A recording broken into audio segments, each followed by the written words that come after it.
आता बघूयात राजकीय टॉप 9 वर.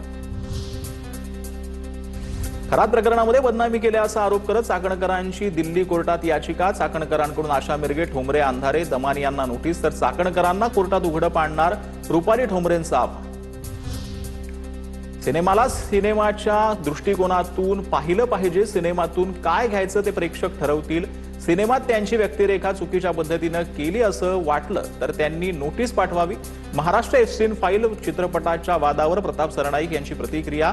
तर एखाद्याच्या जीवनावर चित्रपट काढण्याआधी परवानगी घ्यायला हवी, संजय शिरसाट यांची भूमिका. 2022 नंतर ज्या पद्धतीचा संघर्ष अपेक्षित होता तो दिसला नाही. उद्धव ठाकरेंनी संघटनेकडे लक्ष दिलं नाही म्हणून हा निर्णय घ्यावा लागला. खासदार संजय जाधव यांचं वक्तव्य. आमदार खासदार आमच्याकडे येत आहेत. उद्धव ठाकरेंनीही आमच्याकडे यावर. रामदास आठवलेंचं विधान. तर राज ठाकरे भूमिका बदलणारे नेते आठवलेंची टीका. राष्ट्रवादी पक्ष नव्हता, टोळी होती. सदाभाऊ खोत यांचा पवारांच्या राष्ट्रवादीवर निशाणा. महायुतीच्या या नेत्यांनी या टोळीपासून सावध राहावं. पवारांची राष्ट्रवादी आता फुटायला लागली. खोतांचा टोला. सिंधुदुर्गात राजू शेट्टींच्या नेतृत्वात जलसमाधी आंदोलन. प्रस्तावित अणुऊर्जा प्रकल्पाविरोधात जलसमाधी आंदोलन. आंबा काजू नुकसान भरपाईबाबत आंदोलक आक्रमक. विधानसभेत सुधीर मुनगंटीवार आणि विरोधकांमध्ये जोरदार जुगलबंदी. मंत्र्यांकडे असणाऱ्या फाईल्सचा निपटारा कसाही करा पण करा, मुनगंटीवारांची मागणी. तर यावर सुधीर भाऊ तुमचाच निपटारा झालेला आहे, विरोधकांचा खोचक टोला.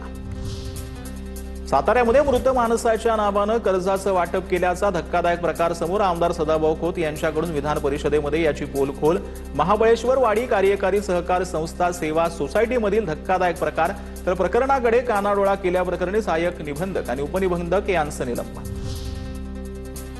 असीम सरोदेंचे आमदार संजय गायकवाडांना नोटीस. असीम सरोदेंच्या नावावरून अर्ध पाकिस्तानी असा उल्लेख केल्याप्रकरणी आमदार संजय गायकवाडांना नोटीस. एखाद्या व्यक्तीचं नाव मुस्लिम सदृश्य असेल म्हणून त्या व्यक्तीला पाकिस्तानी म्हणणं बदनामीकारक. नोटीसीत असीम सरोदेंकडून नमूद. तर सध्या पावसाचं धुमशान महाराष्ट्रभरात पाहायला मिळते. त्या संदर्भातल्या टॉप 9 बातम्या पाहूया. तर साकीनाक्याची घटना ताजी असताना सायनच्या प्रतीक्षा नगरमध्येही मॅनहॉल उघडं. ही पालिकेच्या लक्षात आल्यानंतर प्रशासनाकडून मॅनहॉल बंद करण्यात आला.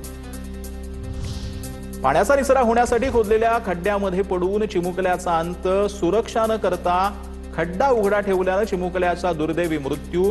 पुण्याच्या लोणी काळभोर परिसरातील हृदयद्रावक घटना. मीरा भाईंदरमध्ये नारळाचं झाड कोसळून जखमी झालेल्या व्यक्तीचा मृत्यू. 2 दिवसांपूर्वी मुसळधार पावसामुळे नारळाचं झाड दुचाकीवर कोसळल्यानं राहुल पाटील जखमी झाले होते. रुग्णालयात उपचारादरम्यान मृत्यू. मुंबई, पुणे, पालघर, रायगड, ठाण्याला उद्या पावसाचा रेड अलर्ट. तर रत्नागिरी, सिंधुदुर्ग, कोल्हापूरसह विदर्भातील यवतमाळ, वाशिम, गोंदियाला ऑरेंज अलर्ट. राज्यातील घाटमाथ्यासह पुढील 4 दिवस रेड अलर्ट. येत्या 4 ते 5 दिवसात विक्रमी पावसाचा अंदाज. पुणे हवामान विभाग प्रमुखांची माहिती. जूनमधील कमी झालेल्या पावसाची पोकळी भरून निघण्याची शक्यता. रायगडमध्ये मुसळधार पावसामुळे नद्यांच्या पाणी पातळीत वाढ. गांधारी आणि सावित्री नद्यांच्या पाणी पातळीवर प्रशासनाची नजर. महाडमध्ये पूरस्थितीचा धोका कायम.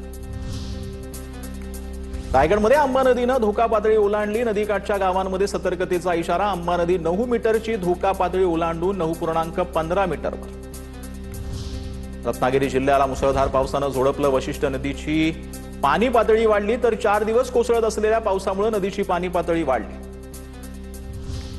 कल्याण डोंबिवलीतील सर्व शाळांना उद्या सुट्टी जाहीर. हवामान विभागाकडून मुसळधार पावसाचा इशारा. विद्यार्थी शिक्षकांच्या सुरक्षेसाठी केडीएमसी शिक्षण विभागाचा आदेश.